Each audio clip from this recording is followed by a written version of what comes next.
welcome everyone to the GSMC College Football Podcast.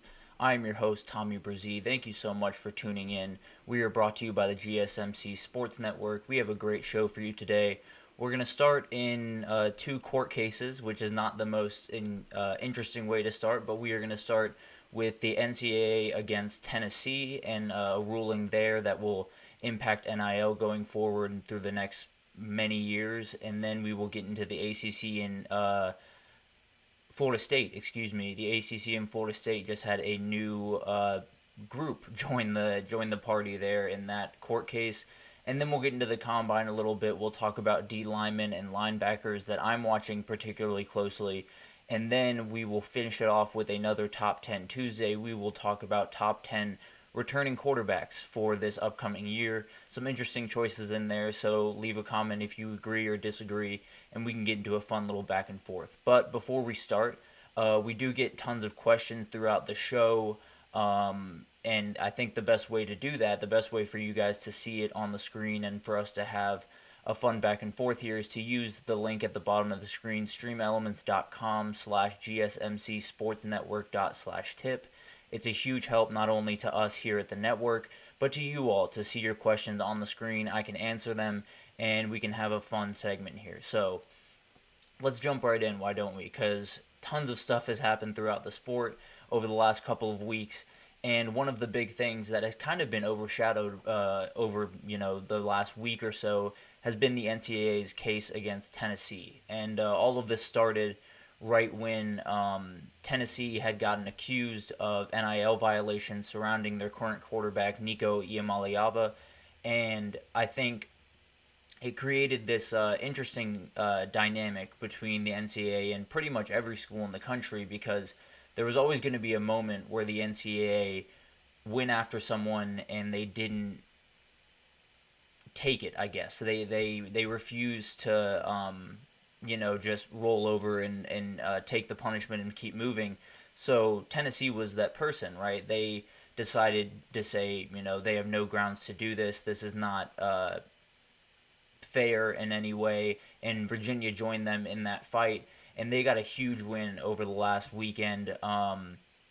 They had their preliminary injunction was denied by a judge in Tennessee, I believe, that basically said that the NCAA policing NIL the way they have likely violates antitrust laws, which creates a whole can of worms that we will get into here in a second. And I think the one thing to keep in mind here is the NCAA came into NIL a little bit late, right? Because they were very, very hesitant to join the party as early as they probably should have, with a lot of people pushing for it for many, many years. They took their time and they dragged their feet for a fairly large amount of time, and then the states took over, right? We had California and Florida and Texas and all of these different states pass their own NIL laws, and it created problems for the NCAA because then they had to play catch-up. And playing catch-up in something like this is obviously never a great idea, because as we went in, they either didn't have any guardrails around NIL, so it was the Wild West, and then when they tried to put in guardrails, they didn't have a good idea of what the guardrails should be and how they should look. So it's created problems like this, and now we're kind of back to the Wild West a little bit, since a court has ruled in favor of Tennessee, and obviously this is not the end-all be-all in this case. There's still stuff to happen in this case, and still, tales to be spun here. But there's definitely a lot of momentum on Tennessee's side, and for the time being, it doesn't look like the NCAA can really enforce many of the NIL rules that they had been enforcing for the last couple of years, and that creates a whole bunch of problems in the grand scape of, first of all, the NCAA, because there have been a lot of people for a long time wondering, is the NCAA going to be around much longer? And I've been one of those people. I tend to believe this might be kind of the nail in the coffin, as it were. I think the NCAA has been toying around with, they just haven't been, the central figure that college football has needed in a very long time, to be totally honest. And I think there was always going to be a thing that, necessitated them moving on and bringing in a third part, or a basically the own governing board for college football, because I think we all agree it's totally different than every other sport in NCAA sports, right? If the NCAA were to keep in charge of all of the other sports other than football, I think that's fine, because the reality is none of these sports operate the same way football is going to operate. So obviously, this kind of hurts the NCAA in a lot of different ways. This could be the thing that officially, puts an end to the NCAA, at least as a governing body over college football. And overall, I think that's a good thing for college football, right? It's different than every other sport, like we just said, and it needs different governing bodies. It needs different rules. It needs different regulations. And the NCAA just wasn't learning that or getting up to speed on that as quickly as they probably should have. Now, obviously, there's tons of questions that come from this. The short-term one is, what happens in this 2025 recruiting cycle? Because things just got very free and open for these teams a little bit, because the NIL essentially doesn't have any leg to stand on when, going after teams for NIL violations. So kind of back to the Wild West, the way we didn't like it. So I wonder, first of all, what happens in the short term with this 2025 recruiting cycle? How quickly can they get new rules into place and maybe a new governing body into place? I don't know how long that would take.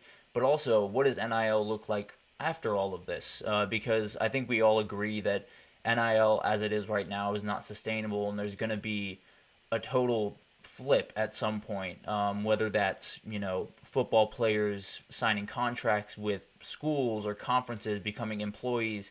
I think all of that stuff is on the table. In fact, I think them becoming employees of the school or the conference is most likely what's going to happen, because not only does it necessitate, it helps with, if they sign contracts, there are very clear-cut rules within each conference, which I think is probably the way they're going to go, is you sign with whatever conference you're in. So if you're a Texas quarterback like Quinn Ewers, you would be employee of the SEC. And I think, first of all, that would open them up to get some revenue sharing from different media deals that they probably deserve to get revenue sharing from prior to this, but that's none of my business. I think it opens doors for so many different things throughout college football, and I think one of the big things that it helps in a lot of ways is just taking all the guesswork out of the different rules and the different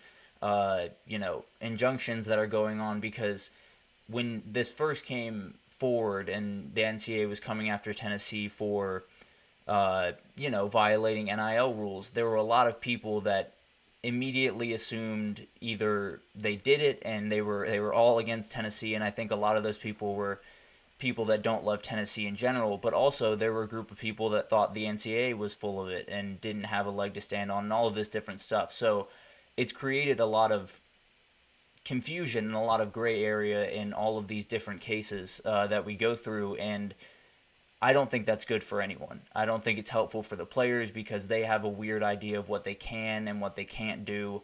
I think it's not good for schools. I know that, because it creates the same problem essentially.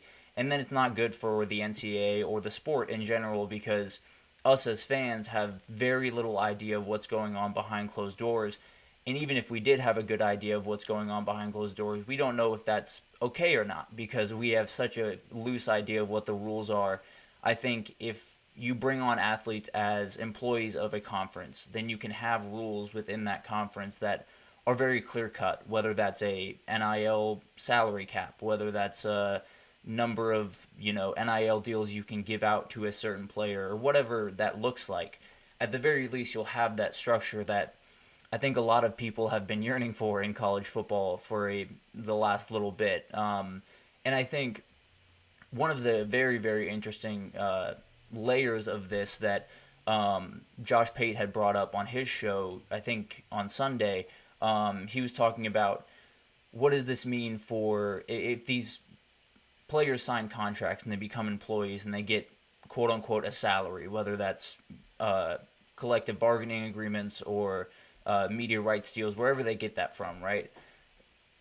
It then creates an issue, sort of, because the reality is then they're employees and then they get taxed accordingly, right? You get taxed depending on your different tax bracket and all of those different things. But then that would open the door for different states to really move up in this world because, as we know, some states have state income tax, some don't. And that was a very interesting point that I had never really thought of in this craziness because teams like Texas and Texas A&M, no state income tax in Texas. That's got to be a huge selling point. I believe in Florida, they don't have any state income tax. So there are teams that are going to possibly benefit from this just because of where they land on a map, which is a wild thing to think about, and might, push even more states to go in that direction because, as we know, football programs and college football in general is a huge revenue builder for not only, the university and the conference, but the state overall. I mean, Georgia football and all of that brings in a ton of money for the state of Georgia in general. So there is that layer of this that I think a lot of people might not be thinking about, but absolutely will be factored in when recruiting a kid because if you can go into their living room and say, we'll pay you the same money on paper that you would be making at Ohio State or at Colorado or wherever, but the state's not going to take X amount out of your paycheck, those kids would be very much inclined to go to that school because more money helps everyone, right? I mean, all these kids, there are tons of people worrying that all these kids are thinking about is money. Well, if that's the case, then these schools are going to win out tons and really monopolize the recruiting game. So it'll be very interesting to see how all of that develops, how maybe the new governing body puts that in check. And another thing that Josh Pate brought up that I think is important to keep in mind when thinking about all of the problems in college football, whether it's playoff expansion or conference realignment or NIL or the transfer portal, all this different stuff that is going on around the sport. It's a great thing that Tennessee did this, right? Because all of this needs to fall apart before it can be put back together. There was no reality where college football was going to come out of this with a very smooth transition into this beautiful, perfectly run land that we're all hoping they find themselves in. But all of this had to fall apart. The NCAA had to essentially lose a lot of their power over the college football world. Someone needed to challenge them for that to happen. Tennessee was the one to do that. So I think it helps a ton with the new era of college football because there's so much question about not only what does the new era look like, but who's in charge of the new era, right? At the very least, now they're pushed towards making those, creating answers for those questions, right? They officially have a pushing force against them that makes them have to create answers for all of this. They have to create a new governing body for college football. They have to create rules around NIL or all of this stuff that I just talked about, all of the different, pitfalls with state income tax and recruiting and all of these different things that could happen in the short term and the long term for NIL will start to happen. So obviously there is tons of unanswered questions here. There's tons of questions about what the future of college football looks like. But at the end of the day, I tend to think it's a good thing that this happened. I think it's a good thing that at some point someone sort of stood up to the NCAA, created this earnest on not only are the rules that they're putting into place not enforceable by law in a lot of ways, but also